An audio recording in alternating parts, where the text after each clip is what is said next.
Hello to all. Very good evening, everyone. Good evening to all. Good evening, everyone. कैसे हैं सब? बढ़िया मस्त. Good evening, Radhe Radhe. Good evening everyone. चलिए, बढ़िया है, मजे में है. यस, मैं एकदम बढ़िया, एकदम झकास है. चलिए बढ़िया. Good good good. So my dear friend, in last class we have covered the shear stress variation. हमने ये देखा था कि शियर स्ट्रेस वेरिएशन पैराबोलिक क्यों होता है. हमने for the different shape we have seen कि आप शियर स्ट्रेस वेरिएशन कैसे बना सकते हो. जहां पे हमने कुछ पॉइंट्स डिस्कस किए थे, जिसमें हमने क्या बोला कि एक्सट्रीम पे मेरा शियर स्ट्रेस क्या होगा, एक्सट्रीम पे मेरा शियर स्ट्रेस क्या होगा, what will be the shear stress at the extreme, it will be equal to 0, right. And as you move toward neutral axis, shear stress क्या होगा, as you move towards neutral axis shear stress क्या होगा, बढ़ेगा. और ये जो बढ़ेगा किस तरीके से बढ़ेगा, लीनियर बढ़ेगा, पैराबोलिक बढ़ेगा, 2 डिग्री बढ़ेगा, कैसे बढ़ेगा, पैराबोलिक बढ़ेगा. अगर मेरा विड्थ सडनली चेंज हो रहा है तो क्या शियर स्ट्रेस सडनली चेंज होगा, नहीं होगा, होगा. Tau is inversely proportional to B, tau is inversely proportional to B, right. तो विड्थ बढ़ेगा, शियर स्ट्रेस घटेगा, विड्थ घटेगा, शियर स्ट्रेस बढ़ेगा. तो ये सारी चीज हमने लास्ट क्लास में कर लिया था. कर लिया क्या दोस्त, बोलोगे यार, ये सारी बातें हमने लास्ट क्लास में कर ली थी.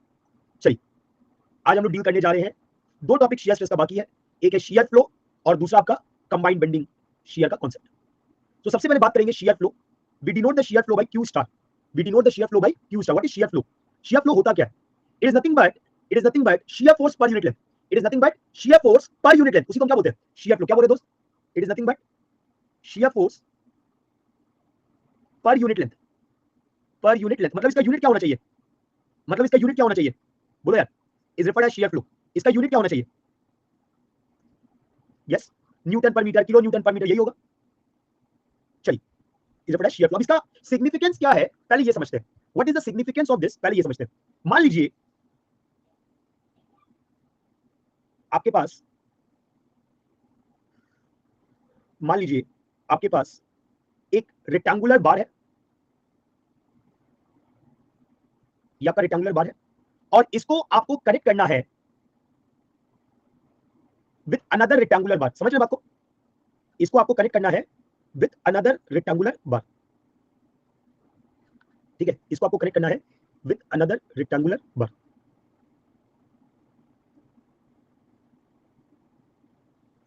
ठीक है, ओके. आपका दो अलग अलग है दोस्त. अब इसको जब हम कनेक्ट करेंगे तो what I can do, I can use some connection. जैसे मान लीजिए हमने यहाँ पे क्या दे दिया, ये हमने पिन दे दिया. तो अब क्या ये पिन थ्रू आउट देंगे जी? अब क्या ये पिन थ्रू आउट देंगे, बोलो. क्या ये जो कनेक्शन दिया, ये जो हमने सपोर्ट दिया, क्या ये थ्रू आउट दिया जाएगा? हाँ नहीं ना. एक सर्टेन स्पेसिंग पे हम इस तरीके से दे रहे होंगे, एक सर्टेन स्पेसिंग पे हम इस तरीके से दे रहे होंगे. टेल मी यस और नो. एक गैप दे रहे होंगे. तो वो गैप कैसे डिसाइड होगा भाई? How can you decide the gap? I getting the point. वो गैप कैसे डिसाइड करें, वो समझो. तो मेरे दोस्त, due to the applied load इस जंक्शन पे क्या आएगा, due to the applied load इस जंक्शन पे क्या आएगा, शियर स्ट्रेस आएगा, या बोल सकते हैं शियर फोर्स आएगा. यस. अब मान लीजिए आपका क्यू स्टार आया, क्यू स्टार आया 20 kilo newton per metre. This is your Q star at the junction, at the junction जहां पे आपने कनेक्शन दिया है. ठीक है. और आपका जो बोल्ट है, स्ट्रेंथ ऑफ बोल्ट बोला, स्ट्रेंथ ऑफ बोल्ट बोला 5 किलो न्यूटन. तो अगर strength of bolt 5 kilo Newton बोल रहा है, तो मिनिमम नंबर ऑफ बोल्ट आप कितना दोगे, मिनिमम नंबर ऑफ बोल्ट आप कितना दोगे, फैक्टर ऑफ सेफ्टी बात की बात अभी के लिए. मिनिमम नंबर ऑफ बोल्ट आप क्या दोगे, उसने क्या 20/5 कर देंगे.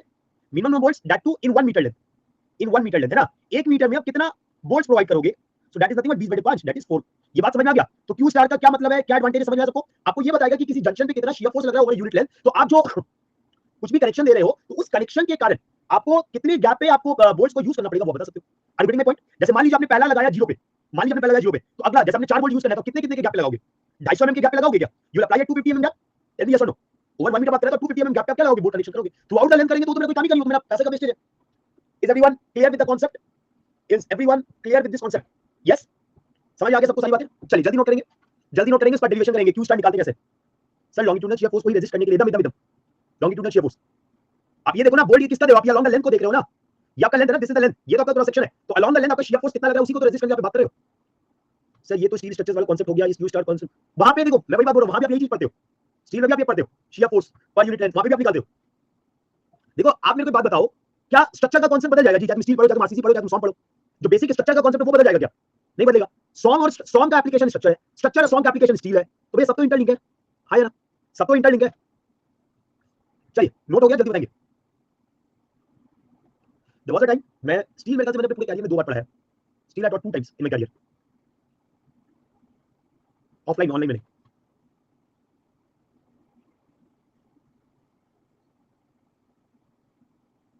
अगर स्टील तुमको समझ में आता है ना, उससे इंटरेस्टिंग सब्जेक्ट नहीं है, समझ में आना चाहिए। स्टील अगर समझ में आता है तो उससे इंटरेस्टिंग सब्जेक्ट नहीं है।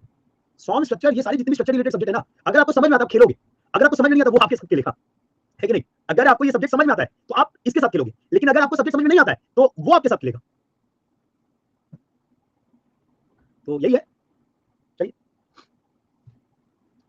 जियोटेक ट्रांसपोर्ट फ्लूइड सबसे इंटरेस्टिंग लगता है क्योंकि बेसिक सब्जेक्ट है, एप्लीकेशन ओरिएंटेड नहीं है। एप्लीकेशन ओरिएंटेड जाता है ना, वो सबकी बैंड बच जाती है, क्योंकि बातें बेसिक उतना स्ट्रांग होता नहीं है। तो जब एप्लीकेशन में आते हो बैंड बच जाती है।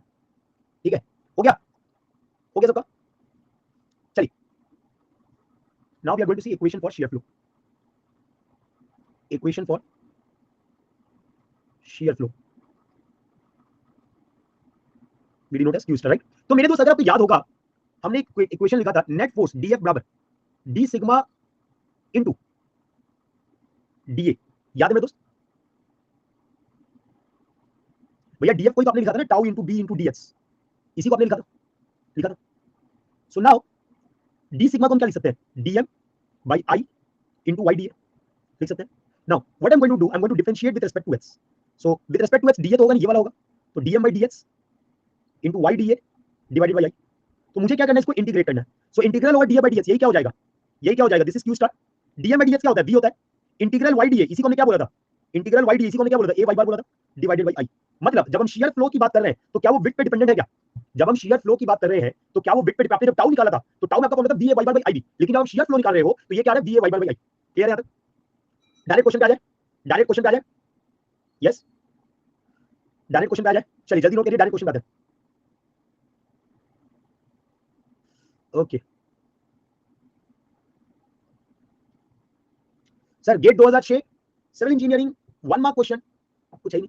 सवाल में देखो क्या पूछ रहा है, सवाल में देखो क्या पूछ रहा है, डायरेक्ट क्या पूछा तुमसे, देखो तो बताओ तो, सवाल में आपसे क्या पूछा है, what has been asked in the question, read the question everyone, read the question everyone.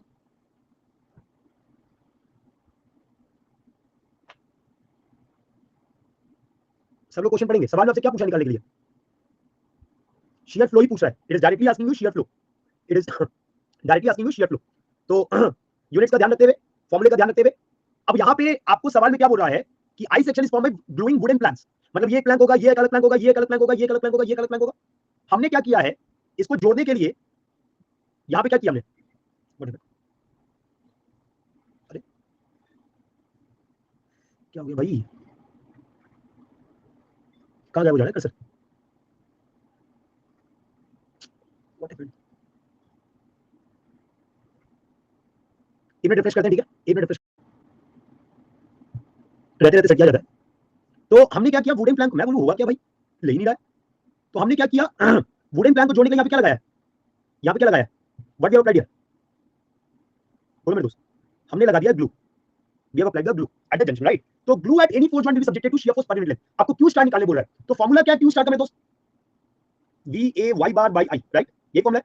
तो शियर फोर्स सवाल में गिवन है, शियर फोर्स सवाल में गिवन है, एरिया के लिए आप कौन सा एरिया लोगे, जंक्शन पे बात हो रही है, जहां पे कनेक्शन है, तो एरिया कौन सा लोगे, मान लो ये वाला आपने ग्लू लिया, मान लो आपने ये वाला ग्लू लिया, तो क्या कॉन्सेप्ट हमने पढ़ा था, या तो उसके ऊपर का पूरा एरिया, या तो उसके बाद का पूरा एरिया, यही होगा ना यार, यही होगा, या तो उसके ऊपर का पूरा एरिया, या तो इधर, या तो पूरा, यही होगा ना, शियर इसी पे तो हो रहा है, सोच के देखो ना, शियर किसमें हो रहा है, यही तो एरिया में हो रहा है, टेल मी यस और नो, तो कौन सा एरिया लोगे, कौन सा एरिया लोगे, लेफ्ट वाला या बाकी वाला, और एनालिसिस कौन सा एरिया लेना पसंद करोगे, छोटा वाला।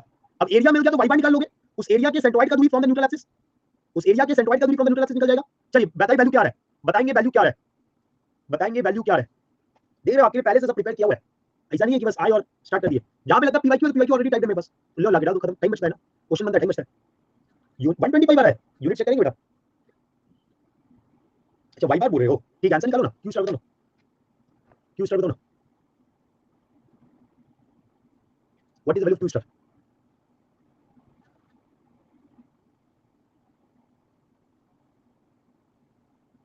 कल से मॉर्निंग में क्लास लगा रहे हैं, नो कॉम्प्रोमाइज, ठीक है, हो गया, कल से मॉर्निंग 8 बजे स्पेशल, ये मत बोला था नींद नहीं बोला, बहुत मारेंगे, पता चला मैं नहीं आ पाया मॉर्निंग 8 बजे, क्योंकि मेरे लिए भी तो नया है ना, पहली बार मैं भी मॉर्निंग में उतना दिन बाद पढ़ाने आऊंगा, तो ठीक है, उठ जाएंगे। अबे कॉलेज 9 बजे होता है, कॉलेज 9 बजे होता है, 9 या 10 बजे से पहले कौन सा कॉलेज होता है भाई, कहीं कॉलेज 8 बजे नहीं स्टार्ट होता है, ठीक है, हम भी हमारे से गुजरे हैं, कहीं कॉलेज 9 बजे शुरू, 8 बजे शुरू नहीं होता है, आपका कॉलेज 8 बजे होता था, इंसान ही रहते थे ना वहाँ पे, इंजीनियर ही पैदा हुए ना वहाँ से, चलिए कोई बात नहीं, ठीक है। यहाँ पे आंसर बताएंगे सब लोग, आंसर बताएंगे सब लोग। कल सुबह पहले अपना डीपीपी सेशन होगा, कल सुबह पहले अपना डीपीपी सेशन होगा डेली, मंडे टू फ्राइडे या एक दिन गैप करके, मतलब हफ्ते में 5 दिन अपना स्पेशल रखेंगे 1-1 घंटे का, ठीक है। 5 दिन या 4 दिन ऐसा कुछ कर लेंगे और स्पेशल रखेंगे अपना 1-1 घंटे का, ताकि we have the practice on a continuous basis, समझा। एक्स्ट्रा क्लास लगाइए ना, एक्स्ट्रा क्लास नहीं बोल रहे, रेगुलर क्लास बोल रहे। ऐसे तो मैं ऑफलाइन क्लास आपको नहीं पता होगा, मेरे ख्याल से गोरखपुर में क्लास चल रही थी, ट्रिपल एम के बच्चे आते थे वहाँ पे, तो वहाँ पे मैंने सुबह 5 बजे क्लास लिया है, बिलीव करोगे, सुबह 5 बजे। रिवीजन करवाएंगे बेटा, अलग करवाएंगे, रिवीजन भी करवाना है, ठीक है। हाँ सर आंसर बताइए। नहीं नहीं कोई मतलब नहीं है, आंसर बताएंगे सब लोग। 7.336 इतना वैल्यूएशन क्यों आ रहा है? चलो अब हम बता दें, अब हम बता दें, इजी क्वेश्चन था, बन जाना चाहिए। देखो यहाँ पे पहले तो एरिया समझो, एरिया कौन सा लोगे, यही वाला एरिया लोगे जिसका डायमेंशन क्या 75/50, सो वी आपका दिया 3000 न्यूटन, तो ये आप किलो न्यूटन में पहले कन्वर्ट कर दो क्योंकि आपको किलो न्यूटन पर मीटर में जवाब देना है, ठीक है। 3 किलो न्यूटन इनटू एरिया, अभी हम एमएम में रख रहे हैं, बाद में कन्वर्ट कर देंगे, 75 गुने 50, ये मेरा एरिया हो गया। व्हाट इज योर वाई बार, इस एरिया के सेंट्रोइड का दूरी फ्रॉम द न्यूट्रल एक्सिस, तो ये 200 था तो ये 100, 50 था तो 25, 125 mm। यहाँ पे कोई डाउट, यहाँ पे कोई डाउट? अच्छा इनर्शिया निकालने में तो फंस गए होगे, इनर्शिया निकालने में तुमको टाइम लग गया है ना, तो इनर्शिया में क्या हो गया भाई, कोई प्रॉब्लम थोड़ी था, शॉर्टकट अप्लाई करना था। 200 × 300 का whole cube by 12, BD cube by 12, 200 × 300 का whole cube by 12 minus 2 into, ये कितना हो गया, ये आपका 75 इधर 200 है, सो 75 × 200 का होल क्यूब बाई 12, यही तो करना था। कितना आई का वैल्यू, कितना आई का वैल्यू? अब इंडिविजुअल एरिया से करोगे तो लंबा नहीं पड़ेगा यार, गजब प्राणी हो। इंडिविजुअल एरिया करोगे तो किसी एक का करोगे 4 से मल्टीप्लाई करोगे, 350 × 10 का पावर 6 mm का पावर 4, यही आ रहा है, 350 × 10 का 6 mm का पावर 4, यही आ रहा है। चलो इसको नीचे करते हैं, अब यहाँ पे यही मैं सब्स्टिट्यूट कर रहा हूँ, तो ये मेरा वैल्यू क्या हो गया 350 × 10 का 6, लेकिन अभी मेरा आंसर किसमें आ रहा है अभी मेरा आंसर किसमें आ रहा है, ऊपर में mm क्यूब है, नीचे में mm पावर 4, मतलब नीचे में mm आएगा, हमको किलो न्यूटन पर मीटर में देना है, तो नीचे में 10 टू द पावर -3 कर दे, so that I get my answer in kilo newton per metre. बोलो मेरे दोस्तों, बोलो मेरे दोस्तों, यस और नो। तो अब आप सॉल्व करोगे तो आपको रिजल्ट मिल जाएगा, अब आप सॉल्व करोगे आपको रिजल्ट मिल जाएगा, कितना है 4.017 किलो न्यूटन पर मीटर। तो आपका आंसर क्या हो गया दोस्त, what is your answer? The answer is, question easy था मेरे ख्याल से, 2 एक नंबर का नहीं था, दिस वाज 2 मार्क्स, ये आपका 2 नंबर का था, दिस वाज 2 मार्क्स। तो क्वेश्चन इजी था कि नहीं था, जस्ट दैट आपको अप्लाई करना था, जस्ट दैट आपको अप्लाई करना था, ठीक है। आपने जो पढ़ा उसको प्रॉपर्ली अप्लाई करना था, कुछ है नहीं, ठीक है। तो क्वेश्चन आपने नोट किया है कि छोड़ दिया है, क्वेश्चन आपने नोट किया है कि छोड़ दिया, नोट कर लिया, कर लिए। अगर क्वेश्चन नहीं लिखे हो, देखो आपको क्या लिखना है, आपके कॉपी में आपको क्या लिखना है, आपको ये लिखना है, ठीक है। गेट 2006 डायग्राम तो बनाए होगे, ऐसा तो नहीं कि डायग्राम नहीं बनाए होगे, डायग्राम बनाए होगे ना, डायग्राम बनाए होगे, ये लिख दिया, हो गया काम खत्म, ठीक है। क्लियर है बात? जब भी कोई पीवाईक्यू करना है तो किस ईयर में आया है वो लिखना है और डायग्राम बनाना है, दैट इज इनफ, क्योंकि जब आप क्वेश्चन लगाओगे तो आपका पीवाईक्यू ऑलरेडी लिखा हुआ है। Is it clear, is it clear everyone? और डाटा नोट कर लो, जस्ट नोट द डाटा, उससे ज्यादा नहीं करना, ठीक है। चलिए अगले क्वेश्चन क्या है, डरोगे नहीं ना, क्वेश्चन देख के डरोगे नहीं ना, क्वेश्चन देख के डरोगे नहीं ना, पक्का ना, ठीक।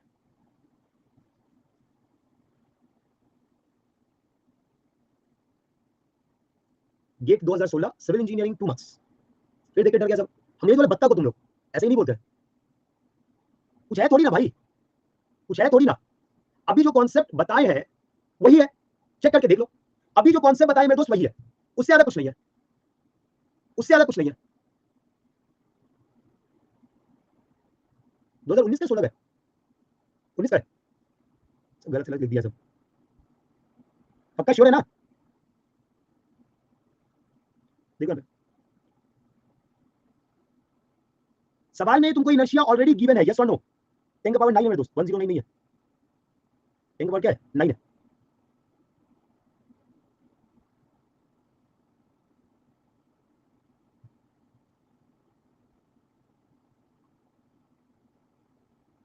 तो अब यहां पे जरा ध्यान दो, सवाल में आपको क्या बोल रहा है, देखो सवाल में आपको वर्टिकल शियर फोर्स दे दिया, वी दे दिया आपको, बी में सिमेट्रिकल आई आपको दे दिया मेरे दोस्त, तो वी और आई आपको दे दिया।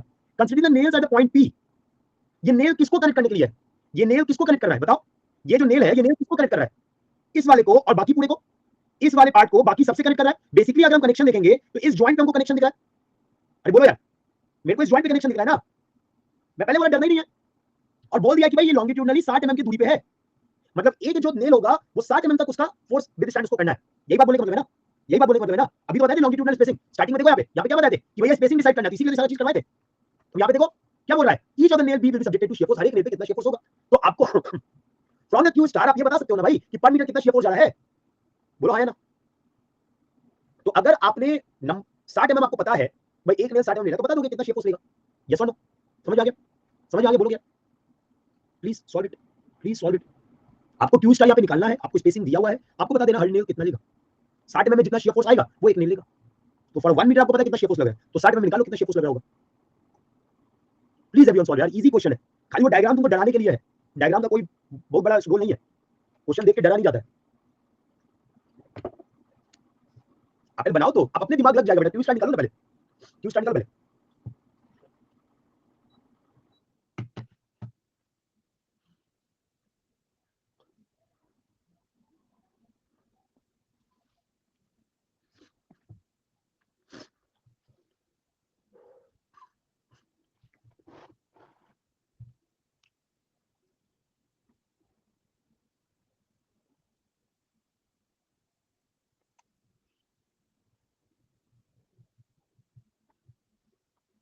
कितनों का क्यू स्टार आ गया? 4 न्यूटन पर एमएम आ रहा है क्यू स्टार, बस हो गया। अब तुम्हारा पर एमएम 4 न्यूटन लगा है, एक नेल 60 एमएम तक लेगा, तो कितना होगा answer? I want answer from everyone. ये क्वेश्चन, इस टाइप के क्वेश्चन आपके लिए बहुत इजी होते हैं, खाली देख के तुमको डराएगा और कुछ नहीं है ये। बहुत बढ़िया, 4 लोगों ने आंसर दे दिया, 5। कोई बात नहीं, बनेगा भाई। आज मैंने शॉट डाला था ना नए क्वेश्चन वाला, आज मैंने शॉट डाला था ना नए क्वेश्चन वाला। तो भाई मेरे देखो, कोई भी शॉट अगर डालता है, कुछ भी डालता है, जो तुम्हारे रेगुलर क्वेरी होता है, तुम जो डाउट पूछो उसी पे बनाते। कोई बच्चे का फोन आ गया, सर नए क्वेश्चन कैसे बनाए, नए क्वेश्चन बनाने में डिमोटिवेशन आता है, नए क्वेश्चन नहीं बनते, तो भाई वो फिर हमने सोचा चलो ठीक इसी पे कुछ बोल देते, समझे। इजी होता है भाई। गेट का क्वेश्चन आपको बहुत क्लियर बात बताऊं, गेट का क्वेश्चन जितना दिखने में लेंदी लगेगा उतना आसान होगा। गेट का क्वेश्चन जितना दिखने में लेंदी लगेगा ना, उतना उसका सॉल्यूशन इजी होगा, क्योंकि आधा टाइम तो तुमको पढ़ने में लग गया ना। अब अगर वो क्वेश्चन को भी लेंदी कर देगा तो क्वेश्चन को बना पाओगे? बोलो, अगर क्वेश्चन का सॉल्यूशन भी लेंदी हो गया तो क्वेश्चन बनेगा नहीं, समझे, क्योंकि उतना टाइम ही नहीं रहेगा तुम्हारे पास गेट एग्जाम में। तुम्हारे पास तो 3 मिनट होता है किसी भी क्वेश्चन के लिए। अब आपको पहले तो ये डिसाइड करना है ना भाई कि आपको जो टाइम अवेलेबल है उसमें क्वेश्चन बन पाएगा कि नहीं बन पाएगा। तो आपको अगर क्वेश्चन जितना पढ़ने में टाइम लगेगा, सॉल्यूशन उतना इजी होगा। क्लियर? सॉल्यूशन उतना इजी होगा। जैसे जियोटेक में अगर तुम बात करोगे फाउंडेशन के क्वेश्चंस, फाउंडेशन के क्वेश्चंस पढ़ने में लगेगा आधा पैरा, लेकिन जब सॉल्यूशन करने जाओगे, फ्रैंकली बोलूं, 10 लाइन भी ले जाता है, 5 से 6 लाइन आंसर होता है, 5 to 6 लाइन का आंसर हो जाएगा। ठीक है, क्लियर बात? देखो यहाँ पे तो पी का काम, ये जो नेल लगा पी पे, इसका काम क्या है? इसको होल्ड करना। तो हम जो एरिया ले रहे हैं वो ले रहे हैं ये वाला एरिया। ठीक है, ये वाला एरिया। तो अगर मैं ये वाला एरिया ले रहा हूं तो डायमेंशन तो साफ साफ दिख रहा है, डायमेंशन साफ साफ दिख रहा है देखो। चलो इसको अगले पेज में बना देता हूं, चलेंगे ठीक इसी तरह। तो मेरे दोस्त, इसका मिड से लेके दूरी ऊपर तक कितना दूरी होगा? इसका मिड से लेके ऊपर तक कितना दूरी होगा? पूरा 400 है, पूरा 400 है। ये आपका 100 mm है, तो ये आपका 150 हो गया, 150 mm हो गया। ठीक है, तो यहाँ पे क्यू स्टार बराबर क्या हो जाएगा? V A Y bar by I. आपको आंसर न्यूटन में देना है, तो 8 किलो न्यूटन गिवन है, तो 8 इंटू 1000। एरिया आपका क्या हो जाएगा दोस्त? 100/50। वाई बार आपका कितना हो गया? 150। और आई आपका कितना गिवन है? 1.5 इंटू 10 का पावर 9, ये गिवन है दोस्त। तो यहाँ पे जो कैंसिल हो जाए कट कर दो, ऊपर में 10 चला गया, कितना जीरो कट गया? 3 2 5 1 6 1 7 1 8, 8 जीरो कट गया। यहाँ पे 150 है, तो 5 150 को काटेगा 30 बार में, 15 30 को काटेगा 2 बार में, 2 8 को काटेगा 4 बार में। तो आपने लोड रखा था न्यूटन में, डायमेंशन रखा था एमएम में, तो आएगा न्यूटन पर एमएम। ठीक है, तो for 1 mm what is the shear force? आपका शियर फोर्स कितना था? 4 न्यूटन था।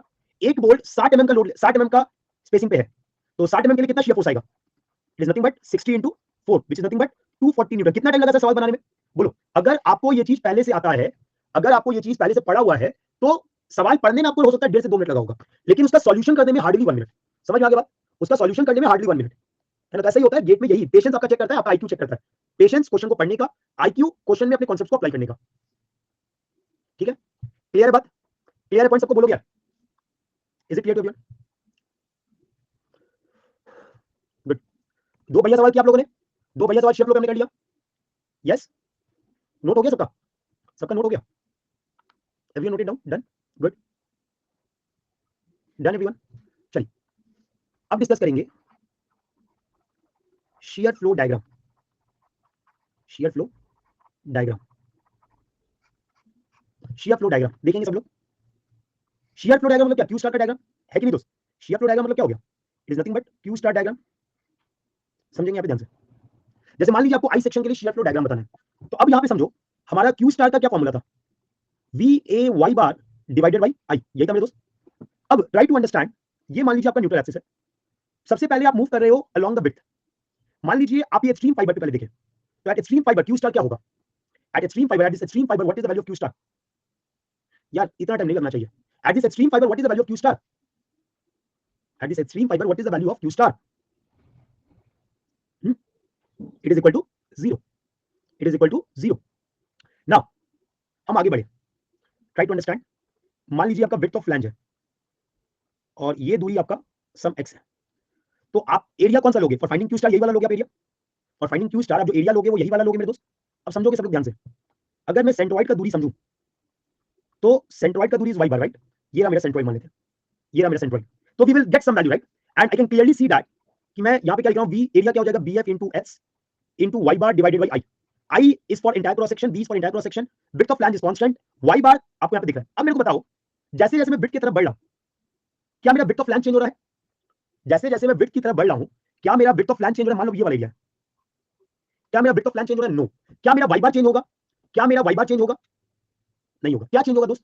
क्या चेंज होगा? क्या चेंज होगा? एक्स चेंज होगा, एक्स चेंज होगा। तो अब अगर ये आपको समझ में आ गया एक्स चेंज होगा, तो अलोंग द विड्थ जब हम जा रहे हैं, अलोंग द विड्थ जब हम जा रहे हैं, तो क्या आपको समझ में आ गया कि Q star is directly proportional to X का पावर 1 अलोंग विड्थ? बोलो यार, क्या ये बात सबको समझ आ गई? तो अगर आपका Q star along the width linear है, एंड्स पे वैल्यू आपका क्या होगा? जीरो। मैक्सिमम कहां पे आएगा? सेंटर पे। क्या सही डायग्राम बनेगा दोस्त? यार देखो मैंने सिंपल बोला, समझो बात को। अलोंग द विड्थ हम जा रहे हैं, मूविंग अलोंग द विड्थ, तो विड्थ ऑफ फ्लैंज, फ्लैंज का विड्थ बीएफ, आपका जो एरिया जब लेना है बीए वाई बाय आई लगाना है, तो आई तो पूरे क्रॉस सेक्शन के लिए, वी पूरे क्रॉस सेक्शन के लिए, ठीक है? एरिया की बात कर रहे हैं तो एरिया हम कौन सा ले रहे हैं? या तो लेफ्ट या तो पूरा राइट ले सकते हैं। हमको लेफ्ट इजी पड़ा, हमने एरिया बीएफ इनटू एस, और इस एरिया का सेंट्रोइड का दूरी from the neutral axis more by by. तो जैसे जैसे हम विड्थ की तरफ बढ़ रहे हैं वैसे मेरा एरिया तो बढ़ रहा है, लेकिन एरिया कैसे बढ़ रहा है? लीनियरली बढ़ रहा है, क्योंकि width of flange is constant. मेरा एरिया कैसे बढ़ रहा है? लीनियरली बढ़ रहा है। एंड आपका जो सेंट्रोइड होगा एरिया का, वो तो एक्स एक्सिस के अलॉन्ग मूव करेगा ना यार, मतलब उसका वाई बार क्या हो गया? मतलब उसका वाई बार क्या हो गया? What is the value of Y bar? Same रहेगा हर जगह। तो इसीलिए आपको हो गया Q star is directly proportional to X. अब समझ में आ गया? अब समझ में आ गया यहाँ पे? Yes, is it clear now? चलिए अब आगे बात करते हैं। Now if I take along depth, अगर मैं डेप्थ के अलोंग बात कर रहा हूं, तो along depth my dear friend, अब जैसे टॉप पे दे रहे हैं, टॉप पे शेयर क्या होगा? टॉप पे क्यू स्टार क्या होगा? जीरो होगा। जैसे जैसे मैं न्यूट्रल एक्सिस की तरफ बढ़ूंगा वैसे वैसे मेरा क्यू स्टार बढ़ेगा, और ये वेरिएशन आपका पैराबोलिक होगा। क्यों? क्योंकि एरिया भी बढ़ रहा है, एरिया भी चेंज हो रहा है और वाई बार भी आपका चेंज हो रहा है। टेल मी यस और नो, टेल मी यस और no. Look at the along depth, आपका एरिया भी बदल रहा है और वाई बार भी आपका बदल रहा है, और ये चीज हम ऑलरेडी देखे, जब एरिया वाई बार दोनों बदलता है तो मेरा वेरिएशन क्या हो जाता है? पैराबोलिक हो जाता है। टेल मी यस और नो, टेल मी यस और no. This is along width, this is along width, और दूसरा आपका अलोंग विड्थ। क्लियर है मेरे दोस्त? So Q star is directly proportional to Y square. ये किस सिचुएशन में बोल रहे हैं? ये किस सिचुएशन में बोल रहे हैं? Along, along depth. Is it clear to everyone? Shear flow diagram इतना सफिशिएंट है। शियर फ्लो डायग्राम कोई भी डायग्राम बना सकते हो, कोई रेजिस्टेंस नहीं है, आप कोई भी डायग्राम बना सकते हो, ठीक है? चलिए जल्दी नोट करेंगे सब लोग, जल्दी नोट करेंगे।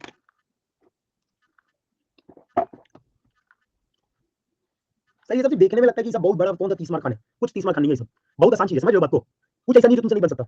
It is all about your thinking, क्या बना पाओगे कि नहीं, समझ लो बात को। अगर आपको ढंग से चीजों को समझ में आने लग गया ना मेरे दोस्त, कोई ऐसा चीज है जो तुमसे नहीं बनेगा। हो जाए तो हम सब करेंगे।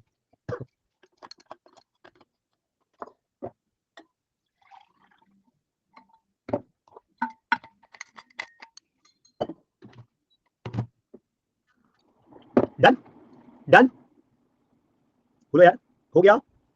सर अलोंग विद मिड में नहीं, it is not about bit maximum. यहाँ पे आप ये समझो, जैसे इधर से आ रहा होगा वैसे इधर से भी तो आ रहा होगा। यहाँ भी अगर तुम देख रहे हो इधर आपका क्यू स्टार क्या होगा? जीरो होगा। जैसे जैसे इधर बढ़ते जाएंगे वैल्यू बढ़ता जाएगा, फिर हम यहाँ पे आ गए। तो दिस इज अलोंग बिट, ठीक है? चलिए इस क्वेश्चन का जवाब दीजिए फिर। अगर ये बात समझ में आ गया, जो बात मैंने आपको बताई है, that is enough to answer this question, that is enough to answer this question. I am giving you poll, giving you poll. जो बात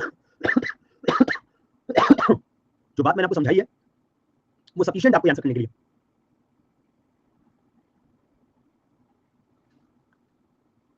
बोलो गेट का पेपर टफ आता है? आपने 3 क्वेश्चन गेट का किया है, क्या तीनों क्वेश्चन आपका पढ़ा हुआ है? क्या तीनों क्वेश्चन आपका एक ही कॉन्सेप्ट से आया है? तो क्वेश्चन कोई टफ नहीं होता है, समझे? गेट का क्वेश्चन टफ नहीं होता है। टफ क्या होता है? जब आप कॉन्सेप्ट्स नहीं पढ़ते हो, जब आप कॉन्सेप्ट को रट लेते हो। जब रट लोगे तो ऑब्वियसली बात नहीं बनेगा। अब देखो यहाँ पे इतना समझाने के बाद भी जो डोमिनेट कर रहा है वो गलत आंसर है। इतना समझाने के बाद भी जो डोमिनेट कर रहा है वो गलत आंसर है। क्यों भाई? ए नहीं होगा डी नहीं होगा, ये तो सबको क्लियर है। ए नहीं होगा डी नहीं होगा, ये तो सबको क्लियर है। अब समझो भाई मेरे, इस सेक्शन के इधर कुछ है नहीं, इस सेक्शन के इधर कुछ है नहीं, तो भाई इधर तो शेयर आपका जीरो होगा ना, मैक्सिमम थोड़ी होगा, समझे? Is the point clear? अब यार देखो सिंपल बात है, तुम इधर जाते जाओगे शेयर तो वैल्यू बढ़ता जाएगा ना यार, इधर तो वैल्यू बढ़ता जा रहा है, तो मैक्सिमम कहां पे आएगा? इस साइड पे आएगा। अब यहां पे बोला सर यहां पे तो इधर कुछ नहीं, ऐसा नहीं है, यहां पे कोई जंक्शन बन ही नहीं रहा है, इधर आपका फ्री एंड है, ये फ्री एंड नहीं है। Is it clear? Is it clear? तो आपका आंसर क्या हो गया? सी हो गया। जो बेसिक बात बताया वो अगर पकड़ के चलोगे आंसर कभी गलत नहीं होगा। चलिए क्लियर है? क्लियर है?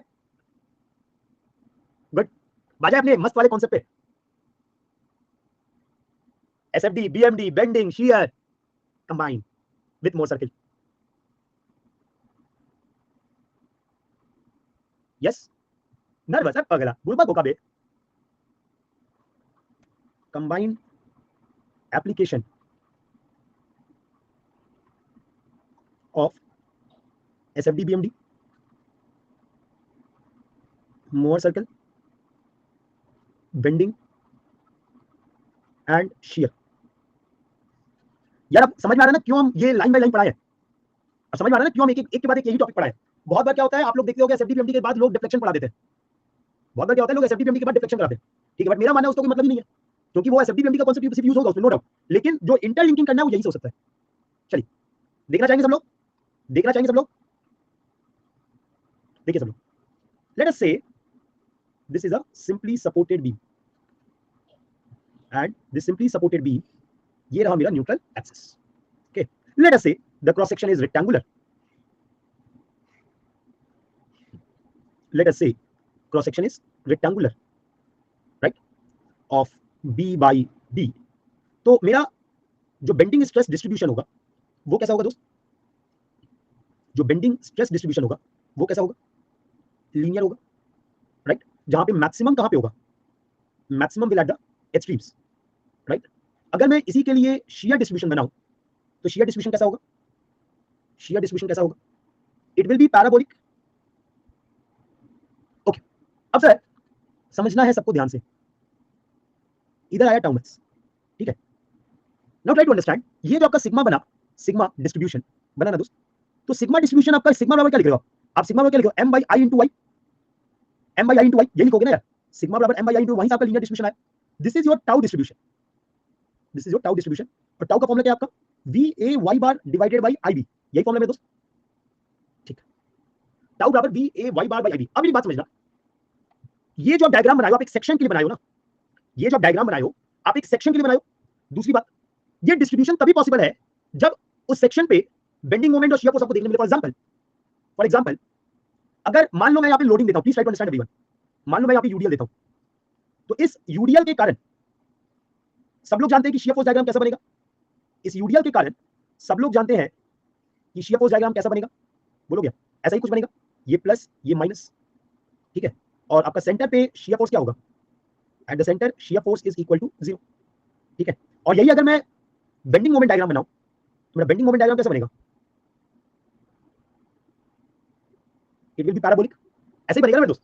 So this is your shear force diagram और ये हो गया आपका बेंडिंग मोमेंट डायग्राम. अब शियर फोर्स डायग्राम क्या बताता है? किसी भी सेक्शन पे शियर फोर्स का वैल्यू बताता है. शियर फोर्स डायग्राम किसी भी सेक्शन पे क्या बताता है? शियर फोर्स का वैल्यू बताता है. अब मेरे दोस्त आप मुझे बताओ, जिस सेक्शन पे यहाँ पे शियर फोर्स 0 है, उस सेक्शन पे अगर मैं कोई भी पॉइंट ले लूं वहां पे शियर स्ट्रेस क्या होगा? जिस सेक्शन पे मेरा शियर फोर्स डायग्राम में शियर फोर्स 0 है, उस सेक्शन में मैं कोई भी पॉइंट ले लूं, मेरा शियर स्ट्रेस क्या होगा? It will be equal to 0. It will be equal to 0. Similarly जिस सेक्शन पे मेरा बेंडिंग मोमेंट 0 है, जिस सेक्शन पे मेरा बेंडिंग मोमेंट 0 है, उस सेक्शन पे मैं कोई भी पॉइंट ले लूं अलोंग द डेप्थ, कोई भी पॉइंट ले लूं, कोई भी पॉइंट ले लूं, वहां पे बेंडिंग स्ट्रेस क्या होगा? वहां पे बेंडिंग स्ट्रेस क्या होगा? It will be equal to 0. ये बात सबको समझ में आ गई? अबे जिस सेक्शन पे बेंडिंग मोमेंट 0 है, उस सेक्शन पे बेंडिंग स्ट्रेस थ्रू आउट क्या होगा? 0 होगा. अब जैसे मान लो कोई ऐसा सेक्शन लिए जहां पे मेरा बेंडिंग मोमेंट भी है, शियर फोर्स भी है, तो आपको डिपेंडिंग ऑन द डायग्राम आप बता सकते हो कि वहां पे कितना बेंडिंग स्ट्रेस आएगा, कितना शियर स्ट्रेस आएगा. यस, चलिए ठीक है, यहाँ तक ठीक है, यहाँ तक क्लियर है? अब समझो यहाँ पे. अब मैं आपको सबसे पहला पॉइंट ले रहा हूं. I am taking the first point of the analysis. This is your first point, this is your first point.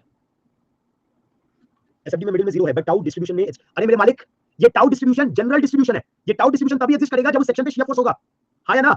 ये टाउ डिस्ट्रीब्यूशन तभी एग्जिस्ट करेगा जब उस सेक्शन पे शियर फोर्स होगा. अगर शियर फोर्स है ही नहीं तो टाउ डिस्ट्रीब्यूशन होगा क्या?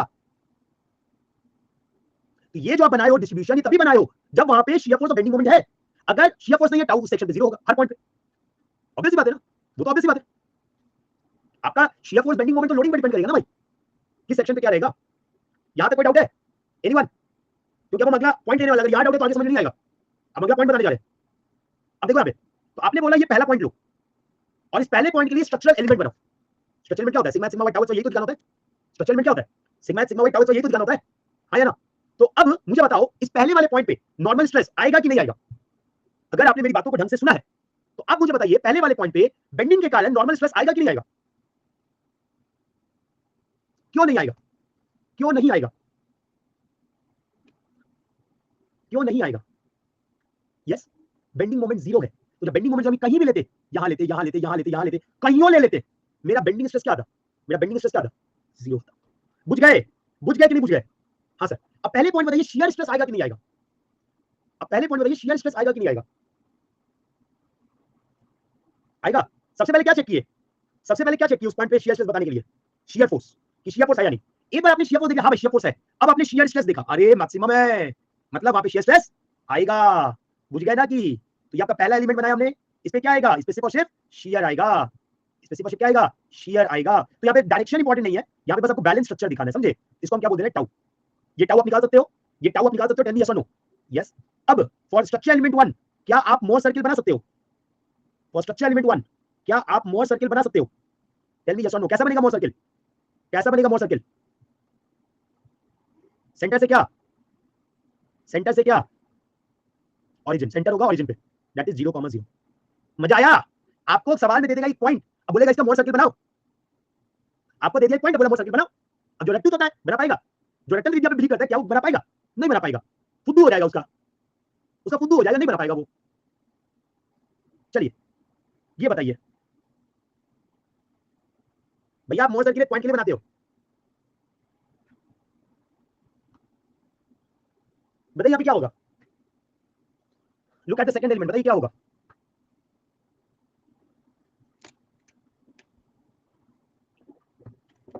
देखो, आप इतना प्रैक्टिस कर लोगे ना, सभी जैसे दिमाग में सेट होता है। एंड इन फैक्ट आपका सभी ड्रॉ करने की रिक्वायरमेंट नहीं है, you can just use the definition of shear force and bending moment to get the value उस पॉइंट पे, है ना? बेंडिंग मोमेंट जीरो है, शियर फोर्स होगा, ठीक है? चलिए ठीक है sir, bending moment zero, shear force होगा। अब शियर फोर्स होगा तो क्या शियर स्ट्रेस होगा? तो सेक्शन पे शियर फोर्स है, लेकिन सेकंड पॉइंट पे क्या शियर स्ट्रेस होगा? अरे एक्सट्रीम फाइबर पे है ना भाई, एक्सट्रीम फाइबर पे है ना, तो एक्सट्रीम फाइबर पे शियर स्ट्रेस क्या होगा? देखो यहाँ पे शियर फोर्स है, अब आया एक्सट्रीम फाइबर पे, शियर स्ट्रेस क्या है? जीरो है, जीरो है। बुझ गए? बुझ गए कि नहीं बुझे? तो second is what? It is a no stress element, no stress element. Shear force not equal to 0 but shear stress equal to 0, bending moment equal to 0, this implies sigma also equal to 0। Clear है यहाँ तक? भैया stress है ही नहीं तो क्या मोर circle बनेगा? अरे स्ट्रेस हुआ ही नहीं है तो उसके मोर सर्किल बनेगा भाई? बनेगा ही नहीं मोर सर्किल। चलिए अगला बताइए, देखें कितना समझे हो। This is your third point. Final value बताइए क्या आएगा?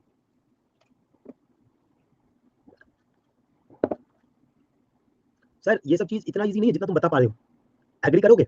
ये सब चीज इतना आसान नहीं है जो तुम बता पा रहे हो। आपको उस तरीके से पढ़ाया है शुरू से कि आप उसका जवाब खट्टा खट्टा दे रहे हो। मुझे थर्ड में क्या हो रहा है? शियर फोर्स है कि नहीं है? थर्ड में शियर फोर्स है या नहीं है? थर्ड में शियर फोर्स नहीं है तो शियर स्ट्रेस तो होगा ही नहीं। थर्ड में बेंडिंग मोमेंट है कि नहीं है? बेंडिंग मोमेंट है, लेकिन वो कहां पे लाई कर रहा है? लेकिन वो कहां पे लाई कर रहा है? न्यूट्रल एक्सिस पे। तो बेंडिंग स्ट्रेस क्या हो जाएगा? बेंडिंग स्ट्रेस क्या हो जाएगा? मैक्सिमम हो जाएगा, मुंह तोड़ देंगे बे, जीरो हो जाएगा। Again third is no stress element at 2 sigma max. ना कैसे में सिग्मा मैक्सिमम होगा भाई? 2 पे बेंडिंग मोमेंट क्या है शिवा? 2 पे बेंडिंग मोमेंट क्या बेटा? जब बेंडिंग मोमेंट जीरो है तो मैक्सिमम कहां से आ जाएगा यार? हाँ तो डिस्ट्रीब्यूशन तब ना लगाओगे जब वहां पे बेंडिंग मोमेंट होगा। बेंडिंग मोमेंट ही नहीं तो डिस्ट्रीब्यूशन किस बात का? Shear force equal to zero, this implies tau is equal to zero. यहाँ पे bending moment not equal to zero but your sigma is equal to zero as it is lying at the neutral axis. Even it is maximum y. अरे मेरे मालिक गजब प्राणी हो यार। अभी मैंने तुमको क्या बोला? ये डिस्ट्रीब्यूशन कब होल्ड करेगा? ये डिस्ट्रीब्यूशन कब होल्ड करेगा? ये डिस्ट्रीब्यूशन कब होल्ड करेगा शिवा? मेरा जवाब दो बस। जब वहां पे बेंडिंग मोमेंट होगा।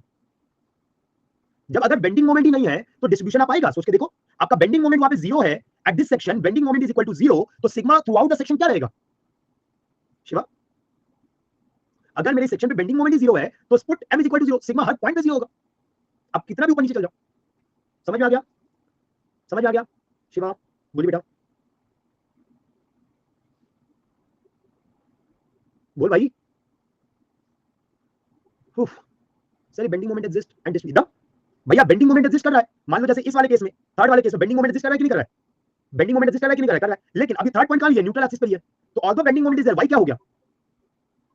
Although bending moment is there but y क्या हो गया? जीरो हो गया। वाई जीरो हो गया तो आपका यहाँ पे सिग्मा जीरो हो गया। समझ में आ गया? समझ में आ गया? You need to look at this formula my dear, you need to look at this formula. चलिए थर्ड हो गया, समझ में आ गया? फोर्थ वन, फोर्थ वन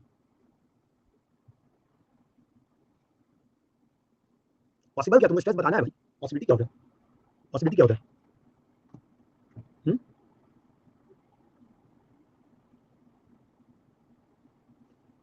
दोनों नॉन जीरो। देखो फोर्थ पे इतना तो कंफर्म हो गया, फोर्थ पे इतना तो कंफर्म हो गया कि भाई बेंडिंग मोमेंट और शियर फोर्स दोनों है। Yes, I can see the value of shear force, I can see the value of bending moment, right? Now now my dear friend, bending moment positive है, तो अगर आपका बेंडिंग मोमेंट पॉजिटिव है तो वहां पे आपका सैग हुआ या हॉग हुआ? सैग हुआ। अगर सैग हुआ तो fibre above neutral axis, tension या कंप्रेशन? अगर सैग हुआ तो fibre above neutral axis, tension या कंप्रेशन?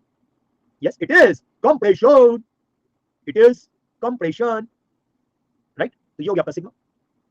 दूसरा, शियर फोर्स भी दिख रहा है, शियर स्ट्रेस भी दिख रहा है, अप्लाई कर दो। बुझ गए सब लोग? बोलो यार। तो अब डायग्राम बन जाएगा सब चीज का, डाटा जो भी दिया होगा बना देंगे, कोई भी एलिमेंट दे, कुछ भी दे, बन जाएगा क्या? कोई भी एलिमेंट दे, कुछ भी दे, बन जाएगा क्या? कैसा लगा सबका कॉम्बिनेशन? कैसा लगा सबका कॉम्बिनेशन? लेकिन आज this type of questions my dear friend, और जब ऐसे क्वेश्चंस आते हैं अच्छे की बैंड बच जाती है। अगर नहीं समझा तो प्रॉब्लम करेगा, समझा हुआ तो बहुत इजी है, इजी है ना, सब इजी है भाई, सब इजी है ना? टफ कुछ नहीं होता। मैं बार बोलता टफ नहीं होता है जो बच्चे कॉन्सेप्ट नहीं समझते, टफ बस उन्हीं के लिए होता है। फोर्थ में क्या देख रहे भाई? फोर्थ में आपका बेंडिंग मोमेंट दिख रहा है, सैगिंग है, सैगिंग है तो fibre above neutral axis, compression होगा तो कंप्रेशन लगा दिए। शियर फोर्स है, शियर स्ट्रेस भी दिख रहा है, तो हमको सीधे टाउ दिखा देना है डायग्राम में, ठीक है? चलो नोट करोगे, ये वाला बन गया सबका, बनाओ जल्दी बनाओ। ऐसे ही आपको डायग्राम देगा, कोई पॉइंट मार्क कर देगा, मोर सर्किट, सिवा उसका मोर सर्किट फोर्थ तक क्यों नहीं बनाए? आपको सिग्मा टाउ पता होना चाहिए, तब तो तुम बना पाओगे ना। हो सकता है वो ऑरिजिन पार करे, हो सकता है ऑरिजिन ना पार करे, दोनों पॉसिबिलिटी है कि नहीं? It depend on the value sigma tau ना, it depend on the value sigma tau, value पे डिपेंड करेगा, इसलिए मैंने नहीं बनाया। ऑलरेडी हमने इसका मोर सर्किट पहले बनाया है क्या? ऑलरेडी इसका हमने मोर सर्किट पहले बनाया हुआ है। चलिए आइए बेटा, बोलिए। लेकिन सर हम बोल रहे हैं कि जैसे मेरे को ये बनाना पड़ेगा कि कहाँ पे मेरा सेल्फ फोर्स, कहाँ पे मेरा नॉर्मल। देखो ये मैं तुमको समझाने के लिए किया हूं, जैसे मान लीजिए तुमको फोर्थ पे पूछा, ठीक है, मान लो तुमको फोर्थ पे पूछा, तो फोर्थ पे पूछा तो with the definition that you are having, क्या तुम फोर्थ पे शेप ऑफ बेंडिंग मोमेंट नहीं पता कर सकते हो? वो कर सकते हैं सर, लेकिन मेरा कहने का मतलब ये है ना सर कि जैसे मैं हमको ये मान लीजिए फोर्स पॉइंट निकालना है, तो उसके लिए मेरे को ये मतलब स्ट्रेस डिस्ट्रीब्यूशन बनाना पड़ेगा, और ये shear stress distribution, normal stress distribution, और फिर ये बेंडिंग मोमेंट और शियर फोर्स बना के कंपेयर करके मेरे को करना पड़ेगा ना। आपको कोई पॉइंट के लिए बोलेगा ना जी, आपको कोई मान लो फोर्थ पॉइंट के लिए बोला, तो फोर्थ पॉइंट बोला तो आपको क्या करना है भाई? फोर्थ पॉइंट आपको बताना है डायग्राम, राइट? जी जी आपका क्या formula, m/i * i? Yes sir, आपने क्या फॉर्मूला, b/i/ib? जी तो फोर्थ पॉइंट पे विद द डेफिनेशन क्या तुम निकाल सकते हो, जो पहले भी की हुई चीज। यस सर, फोर्थ पॉइंट पे विद द डेफिनेशन क्या तुम शियर फोर्स निकाल सकते हो, जी और एक बार वो निकल गया तो आपको पता है जनरल की कहां पे जीरो होता है, कहां पे मैक्सिमम होता है, ये बात तो जनरल पता है। सिग्मा आपका मैक्सिमम आपका एक्सट्रीम पे होगा, टाउ आपका मैक्सिमम सेंटर पे होगा, टाउ 0 होगा एंड पे, सिग्मा 0 होगा न्यूट्रल एक्सिस पे। जी। अपार्ट फ्रॉम दिस, एक बार आपका m और b पता चल गया, मान लो है दोनों, तो क्या बता नहीं पाओगे कि वहां पे आपका शेयर आएगा कि नहीं आएगा?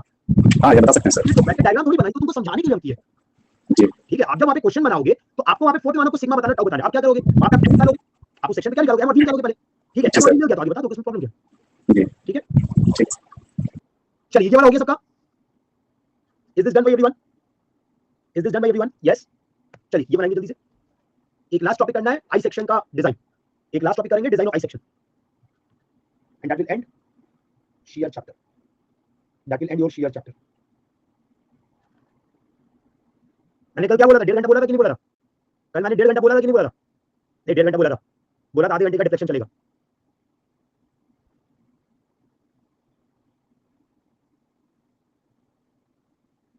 चलो बड़े आगे हो गया सबका, नोट हो गया? नहीं हुआ नोट? जल्दी नोट करेंगे अनुभव।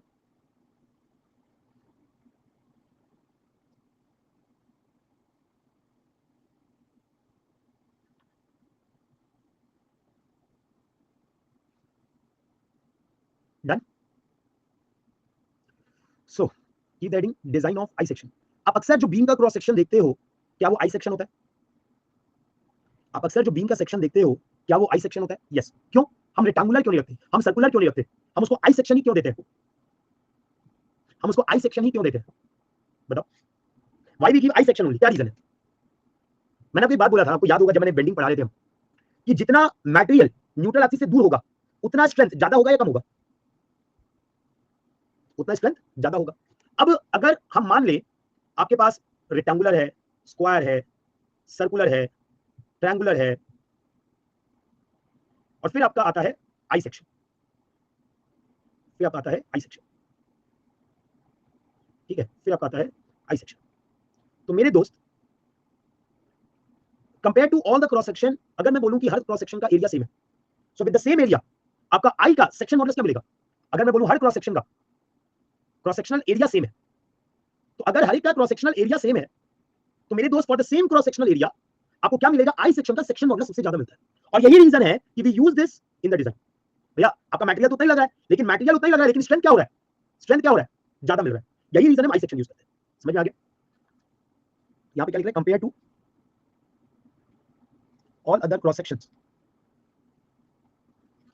of same cross sectional area, I section has highest section modulus section modulus, hence used for design. Clear है दोस्तों? hence used for design. Clear है सबको? यस, कोई डाउट यहाँ पे? कोई डाउट यहाँ पे? चलिए अब देखेंगे डिजाइन में हमारे, अगर मैं आई सेक्शन बना रहा हूं,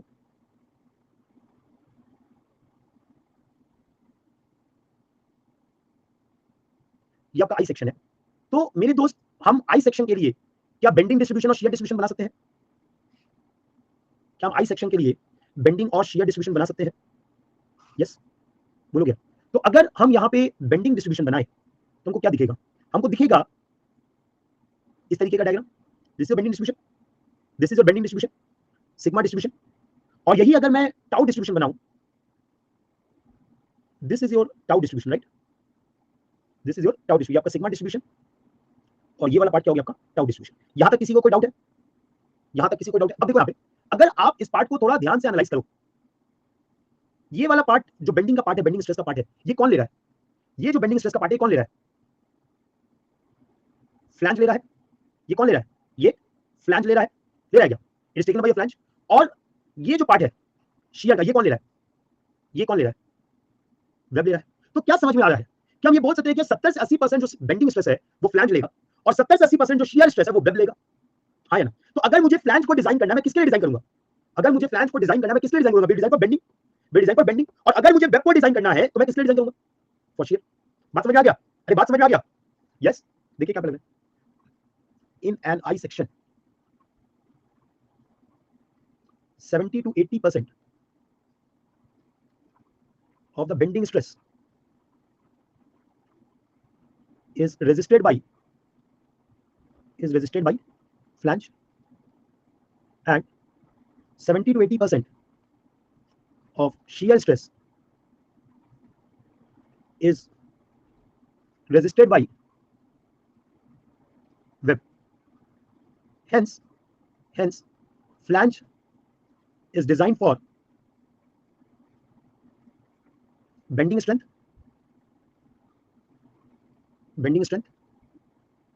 and web is designed for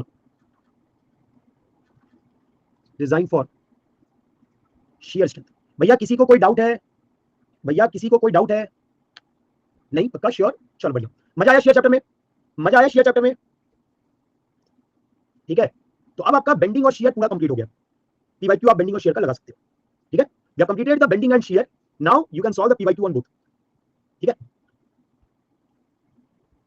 नहीं क्या होता है, जिस चीज में ज्यादा वो लोड सहेगा उसी के डिजाइन करोगे ना। अब जैसे किसी पार्ट पे टेंसाइल स्ट्रेस ज्यादा लग रहा है, तो आपको वहां पे एक ऐसा मटेरियल चाहिए जिसका टेंसाइल स्ट्रेंथ ज्यादा हो। यस और नो? अब किसी पार्ट में टेंसाइल लग ही नहीं रहा, वहां पे शियर लग रहा है, तो आप एक ऐसे मटेरियल को सर्च करोगे जो वहां पे जिसका शियर स्ट्रांग हो, जो शियर में स्ट्रांग हो। प्रशांत, अभी हमने देखा ना रोल्ड सेक्शंस आपके कनेक्ट होते हैं, we have seen that the sections get connected, right? तो कैसे कनेक्ट होते हैं? आपका अलग-अलग मटेरियल होता है तभी तो कनेक्ट करते हैं ना हम लोग। आपका डायरेक्ट आई सेक्शन मैन्युफैक्चर होता है क्या? आपका डायरेक्ट आई सेक्शन मैन्युफैक्चर होता है क्या? कहीं के प्रीकास्ट बनता है डिपेंडिंग में क्या यूज है, बट बहुत जगह क्या होता है, रेक्टेंगुलर सेक्शन होता है, उसको जोड़ के बनाते हो। Is it clear? चलिए done.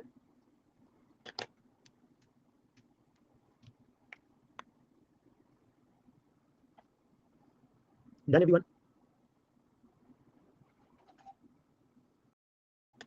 So with this chapter number 6 over. एकदम साथ चल रहे हैं। एक्स्ट्रा आवर मैंने लिया हुआ है।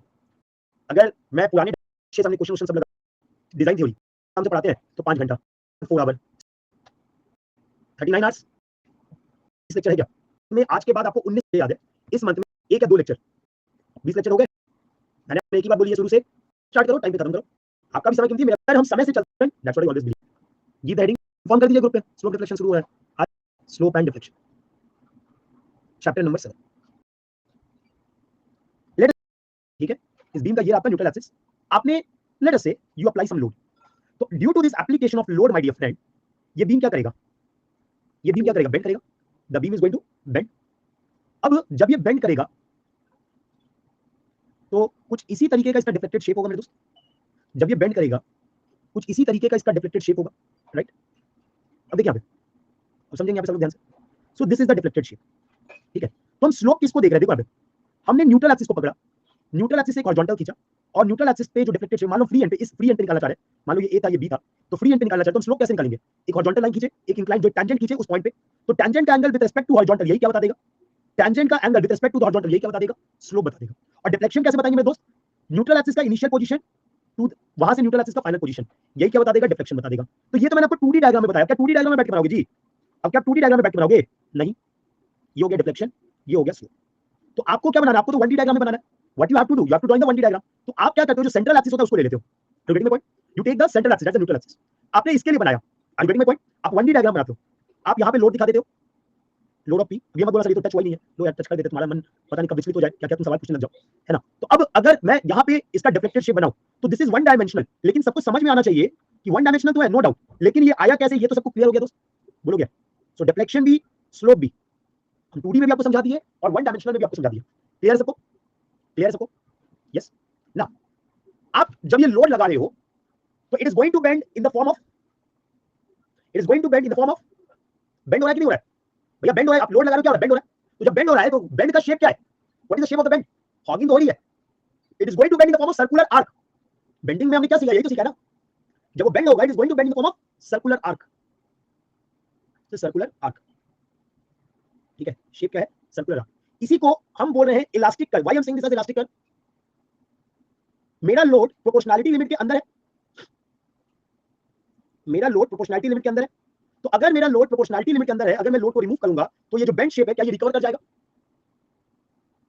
क्या ये जो बेंड शेप है क्या ये रिकवर कर जाएगा, सर ये क्या भाई, ये क्या है, इलास्टिक कर्व बोलो डिफ्लेक्टेड कर्व बोलो, सब तो एक ही है ना, आप लोड लगाइए ऐसा कर्व बना, what is this, elastic curve और डिफ्लेक्टेड कर्व, प्रशांत, ठीक है। तो now my dear friend, there is a equation, equation of elastic curve,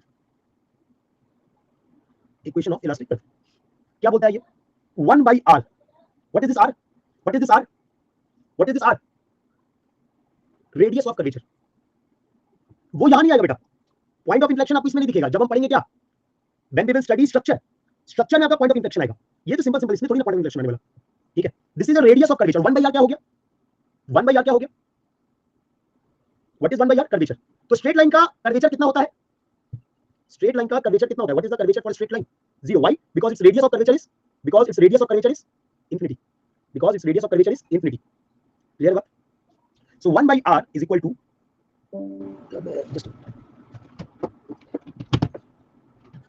so 1 by r is equal to d2y upon dh2, what is y, y stands for deflection, हम बोले double derivative of deflection with respect to the distance upon 1 plus dy by dx whole square whole to the power 3 by 2, this is the equation of the elastic curve, this is the equation of elastic curve, right। now मेरे दोस्त मैं delta B लिखूं या Y B लिखूं, both are correct, मैं deflection के लिए delta use करूं या वाई यूज करूं, बोथ आर करेक्ट। अब यहां पे समझेंगे, अगर मेरा 2 मीटर का बीम है तो जो डिफ्लेक्शन होगा क्या वो बहुत बड़ा होगा, अगर मेरा 2 मीटर का बीम है तो जो मेरा डिफ्लेक्शन होगा क्या वो बहुत बड़ा होगा, आपका डिफ्लेक्शन किसमें होगा, एमएम्स में होगा, the deflection will be in mms, right. तो उसका जब dy by dx करेंगे तो क्या वो और छोटा हो जाएगा, जब उसका dy by dx करेंगे तो और छोटा हो जाएगा, तो dy by dx का whole square, dy by dx का होल स्क्वायर और छोटा, मतलब 1 के कंपेयर में ये वैल्यू क्या हो गया, 1 के कंपेयर में ये वैल्यू क्या हो गया, 0, यहां से क्या लिख रहे हैं 1 by r equal to d2y upon dx2, यहां तक कोई डाउट, यहां तक कोई doubt, 1 by r is equal to d2y upon dx2। Now समझेंगे, from bending my dear friend, bending से हम क्या जानते हैं, फ्रॉम बेंडिंग हम क्या जानते हैं, m by i equal to sigma by y is equal to e by r, ये जानते हैं, तो 1 by r बराबर m by ei लिख सकते हैं, yes, this implies m by ei is equal to d2y upon dx2, clear है दोस्त, आप आगे इसी इक्वेशन को यूज करने वाले हो, this equation you will be using through out, ठीक है, इसी इक्वेशन को यूज करते हैं, कॉलेज में आपको ये इक्वेशन यूज करवाया गया होगा, अगर आपने सॉन्ग पढ़ा है तो कॉलेज में आपको ये इक्वेशन यूज कराया गया होगा, फर्स्ट इक्वेशन ये आपका डिराइव्ड है, मतलब आपका पूरे कैलकुलेशन बेस्ड है, ठीक है, जो आपको साइंटिस्ट ने दे दिया। अब आपको इस पे गेम खेलना है। इट्स एम्पिरिकल इक्वेशन आपको दे दिया गया, जैसे वहां पे था ना स्लोप वाला, slope of the shear force diagram, load intensity, slope of the bending moment diagram, shear force, उसी तरीके से आपको दे दिया। क्लियर है यहां तक? चलो जल्दी नोट करोगे, फटाफट सब लोग नोट करोगे, फटाफट सब लोग नोट करोगे।